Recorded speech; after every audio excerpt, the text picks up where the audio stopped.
Hi guys, welcome to your channel Barnwal Tutorials. Here I am Vikas Kumar Barnwal. You are watching the most important current affairs which is very important for the all competitive examinations. तो friends चलिए आज की class की शुरुआत करते हैं। सबसे पहले देश दुनिया से जुड़ी महत्वपूर्ण सुर्खियों को जानेंगे, उसके बाद आज की क्लास का शुरुआत करते हैं। तो बता दूं कि ईवी चार्जिंग यानी electronic vehicles charging point station जो है स्थापित करने जा रही है इंडियन ऑयल लगभग 10,000 देश भर में। और दूसरी ओर बात की जाए तो अयोध्या में अब राम भक्तों को जो है एक अलग मौका दिया जा रहा है। वहाँ पे 12 लाख दिए जलाए गए हैं दिवाली को देखते हुए। और बता दूं कि फैजाबाद जंक्शन स्टेशन का नाम नया अयोध्या कैंट रखा गया है। उत्तर प्रदेश के जो फैजाबाद जंक्शन है उसका नाम औपचारिक रूप से बदल दिया गया है। टीकाकरण बढ़ाने के लिए जो है अब घर घर दस्तक देने की बात की जा रही है। प्रधानमंत्री नरेंद्र मोदी ने जो है ये बातें की है।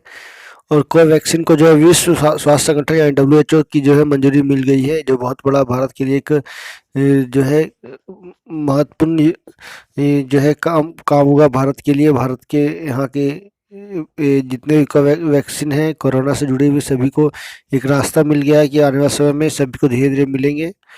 तो चलिए आज की शुरुआत करते हैं क्लास की। तो फटाफट चैनल को सब्सक्राइब कर दिए, लाइक कर दिए, शेयर कर दिए और यदि नए हो तो बेल आइकन प्रेस कर दिए ताकि ऑल काइंड्स ऑफ नोटिफिकेशन मिल सके। तो चलिए क्लास की शुरुआत करते हैं। सबसे पहले जानते हैं आज का क्या है इम्पोर्टेंट क्लासेस। तो भारतीय मूल की अनीता आनंद जो कि 54 वर्ष की हैं को कनाडा का रक्षा मंत्री बनाया गया है। दुनिया के सबसे ज़्यादा मुस्लिमवादी वाले देश इंडोनेशिया के संस्थापक राष्ट्रपति सुकर्नो की सबसे छोटी बेटी सुकमावती सुकर्नो पुत्री ने इस्लाम धर्म को छोड़कर हिंदू धर्म अपना लिया है। बाली में सुकर्नो हेरिटेज सेंटर में जो है आयोजित सुधी वडाली समारोह में सुकमावती ने हिंदू धर्म को स्वीकार किया। तो बिल्कुल मैं बता दूं कि दुनिया की सबसे पुरानी सभ्यता है हिंदू धर्म यानी हिंदू कम्युनिटी यानी हिंदुज़्म। तो इसको हर कोई जो है जीने की कोशिश करता है, चाहता है कि इसके बारे में मैं एक जानूं विस्तार से। तो कहीं ना कहीं जो है ये इसका अस्तित्व के बारे में जानना, इसकी पुरानी जो सभ्यता है लाखों वर्ष पहले की, उसको जानने की कोशिश करना जो है ये सभी बदलाव देखने को मिलते हैं। ये ऐसा एक कम्युनिटी, ऐसा एक संस्था धर्म है जो लोगों को शांति से जीवन जीने का प्रेरित करता है। और भी ऐसे सब हैं। चलिए आगे चलते हैं। प्रख्यात गांधीवादी डॉक्टर SN सुब्बाराव नहीं रहे हैं। मध्य प्रदेश, राजस्थान, उत्तर प्रदेश के 654 डकैतों का समूह आत्मसंपर्क करवाने वाले डॉक्टर सुब्बाराव का 92 वर्ष की उम्र में निधन हो गया। देश की स्वतंत्रता के 75 वर्ष पूरे होने के अवसर में मनाए जा रहे आज़ादी का अमृत महोत्सव के दौरान LAC के निकट स्थित लद्दाख का पहला गांव मान मेराक गांव, नाम याद रखिएगा, मान मेराक गांव को नल से जल की आपूर्ति का कनेक्शन मिला है। थर्ड की ओर बात की जाए, तीसरा नंबर, उद्योग संगठन फिक्की ने अरुण चावला को अपना नया महानिदेशक नियुक्त किया है यानी डायरेक्टर जनरल। विश्व के सबसे ऊंचे मतदान केंद्र हिमाचल प्रदेश के टासीगंज में 100% मतदान हुआ। तो काफ़ी इंपॉर्टेंट क्वेश्चन को हम लोगों ने जाना है। इसका एक एक लाइन काफ़ी इंपॉर्टेंट है आने वाले समय के लिए, आने वाले सभी एग्जामों के लिए। चलिए नेक्स्ट करंट अफेयर्स की ओर कुछ करते हैं और जानते हैं और भी बहुत सारी करंट अफेयर्स को। बता दूं कि सही भोजन बेहतर जीवन right India it right India के सरकारी अभियान के तहत एक महत्वपूर्ण बदलाव होने जा रहा है। आगामी जनवरी से रेस्टोरेंट में खाने के दौरान दिए जाने वाले मेन्यू कार्ड में सिर्फ व्यंजनों की जानकारी नहीं होगी बल्कि उसके साथ यह भी लिखा होगा कि किस व्यंजन में कितनी कैलोरी है, ताकि ग्राहक पूरी तरह से कैलोरी उपभोग से वाकिफ रहे। भारतीय खाद्य संरक्षा एवं मानक प्राधिकरण इसकी तैयारी कर रहा है। जल्द ही शाकाहारी उत्पादों के लिए वेगन लोगो यानी शुद्ध शाकाहारी होने का चिन्ह भी जारी किया जाएगा। तो काफ़ी इम्पोर्टेंट है। FSSAI और भी संस्था जो इसमें काम कर रही है, जल्दी जो है इसका रिजल्ट देखने को मिलेंगे। नेक्स्ट चलते हैं। केंद्र सरकार ने सुप्रीम कोर्ट के पूर्व जज जस्टिस अशोक भूषण को राष्ट्रीय कंपनी कानून अपीलीय न्यायाधिकरण का अध्यक्ष नियुक्त किया है। केंद्रीय कैबिनेट की नियुक्ति समिति ने 4 साल के लिए उनकी नियुक्ति को मंजूरी दी है। दूसरी ओर बात की जाए तो क्षेत्रीय राजनीतिक दलों में शिवसेना को 2019-20 में सबसे अधिक यानी 62 करोड़ 85 लाख के आसपास जो है राशि चंदा के रूप में मिली है। आम आदमी की बात की जाए तो ये इकलौती पार्टी है जिसे विदेश से लगभग चंदा मिला है। आपको बता दें कि 22 देशों से 599 दानदाताओं ने 1 करोड़ 84 लाख के आसपास जो है दान किए हैं। 18 करोड़ कुल 6,923 दानदाताओं से देश की क्षेत्रीय पार्टियों को लगभग 233 करोड़ रुपये मिले हैं। चलिए नेक्स्ट न्यूज़ की ओर चलते हैं, करंट अफेयर्स की ओर, जो कि काफ़ी इम्पोर्टेंट है। तो बता दूं कि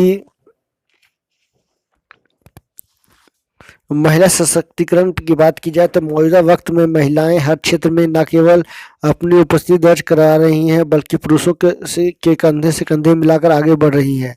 खासकर एजुकेशन की बात करें तो यहाँ पर देश की युवा लड़कियां रोज नई इबारत लिख रही हैं। पारंपरिक पढ़ाई के अलावा स्टीम यानी साइंस, टेक्नोलॉजी, इंजीनियरिंग एवं गणित के क्षेत्र में जो है बात की जाए तो भारत ने अमेरिका, ब्रिटेन, फ्रांस और जर्मनी जैसे देशों को पीछे छोड़ दिया है। स्टीम से ग्रेजुएशन में भारतीय बेटियां बाजी मार रहे हैं। बता दें कि किसी टाइम में पहले जो है पुरुषों का ही कब्जा हुआ करता था, लेकिन लड़कियां न केवल इस गढ़ में सेंध लगाई बल्कि आगे भी बढ़ रही हैं। साल 2018-19 में इन 4 क्षेत्रों में भारतीय ग्रेजुएट महिला संख्या बढ़कर 10,56,000 हो गई है। वहीं इसी क्षेत्र की बात की जाए तो भारतीय पुरुषों की संख्या घट गई है। इस दौरान पुरुषों की संख्या 12,24,000 से घटकर 11,88,000 पर आ गई। Association of academics and society of science in India के मुताबिक देश में जितने भी लोग दर्शन कर रहे हैं, ग्रेजुएट्स हो रहे हैं, उन्हें 40% भारतीय महिलाएं हैं। वैसे तकनीकी शिक्षा में महिलाएं बढ़ रही हैं, लेकिन इससे जुड़े वर्कप्लेस पर अब भी उनकी संख्या काफ़ी कम है। रिपोर्ट के मुताबिक भारत में अनुसंधान संस्थानों में काम करने वाले कुल जो है संख्या बात की जाए तो 2,80,000 जो है महिला वैज्ञानिक नियुक्त हुई हैं। तो कहीं ना कहीं भारतीय महिलाएं जो है एक अलग अपने पहचान बना रही है, वैश्विक छवि बना रही हैं, जिसका साफ कारण है कि भारत में शिक्षा को बढ़ावा देना। दीवारों और कपड़ों पर परंपरागत कलात्मक तरीके से उकेरी जाने वाली झारखंड की सोहराय और कोहबर लोक कला को अब ग्लोबल चिन्ह मिल चुका है, यानी पहचान मिल चुका है, जो कि पहला है मिला झारखंड को।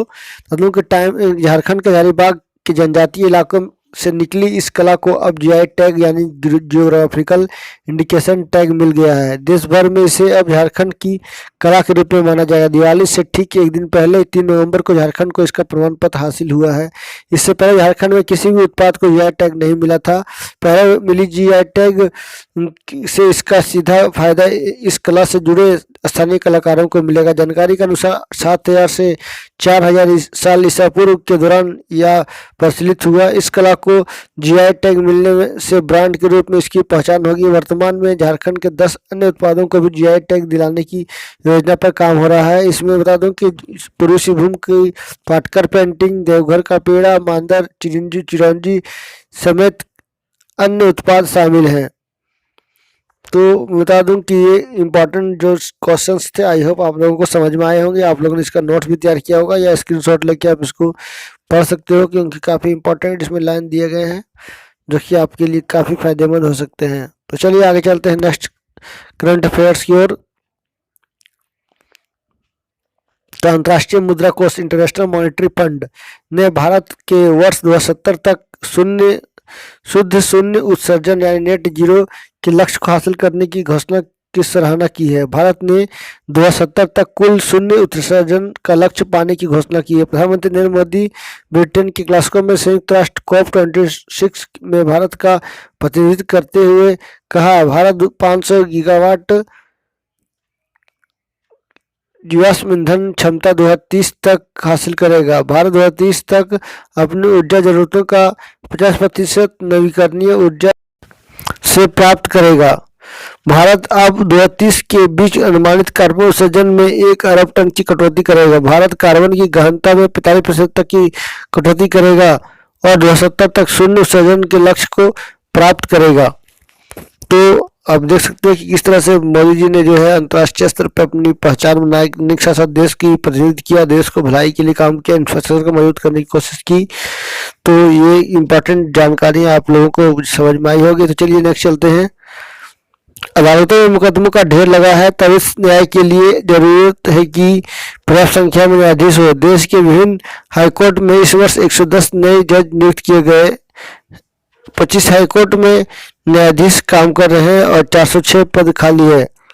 और बता दो कि 25 हाईकोर्ट में न्यायाधीशों की कुल लगभग 1098 यानी 1100 के पद सृजित किए गए हैं। वेस्ट इंडीज के दिग्गज हरफनमौला क्रिकेटर डेवन ब्रावो T20 विश्व कप के बाद अंतर्राष्ट्रीय क्रिकेट से न्यास लेने की घोषणा की है। युवा मुक्केबाज आकाश कुमार ने पदार्पण में सर्बिया के बेलग्रेड में जारी विश्व मुक्केबाजी चैंपियनशिप में कांस्य पदक जीता। तृणमूल कांग्रेस के वरिष्ठ नेता सुब्रतो मुखर्जी 75 साल जिनका का हृदय संबंधी बीमारी के कारण इलाज के दौरान जो मौत हो गया। लंदन में मुकेश अंबानी का नया आशियाना 300 एकड़ में बने आलीशान मकान की कीमत लगभग 592 करोड़ रुपए है। मुकेश अंबानी का नया आशियाना एक जेम्स बॉन्ड का ही पहला ठिकाना रह चुका है। यह मैंशन 100 साल से अधिक पुराना है। साल 1908 में यह मैंशन बना था। इस आशियाना में बर्गिन प्रेस के स्टोन पार्क में स्थित 49 कमरे हैं। तो देख सकते हैं कि बिजनेस टाइकून इंडिया के जो अनिल ये है, जो कि अनिल अंबानी मुकेश अंबानी, जिन्होंने अपना नया मकान लंदन में खरीदा है। ऐसे भी बता दो कि महाराष्ट्र मुंबई में भी इनका मकान पुराना है, काफ़ी आलीशान मकान है। तो कहीं ना कहीं जो है एक देश का प्रतिनिधित्व करने की क्षमता को बढ़ावा दिया जा रहा है। तो चलिए इसी साथ आज की क्लास की समाप्ति की घोषणा करते हैं। नेक्स्ट नई जानकारियों के साथ, नई क्लास के साथ मैं फिर मिलूंगा। तब तक के लिए नमस्कार, धन्यवाद, सबा खैर, stay healthy and be happy. Thank you again.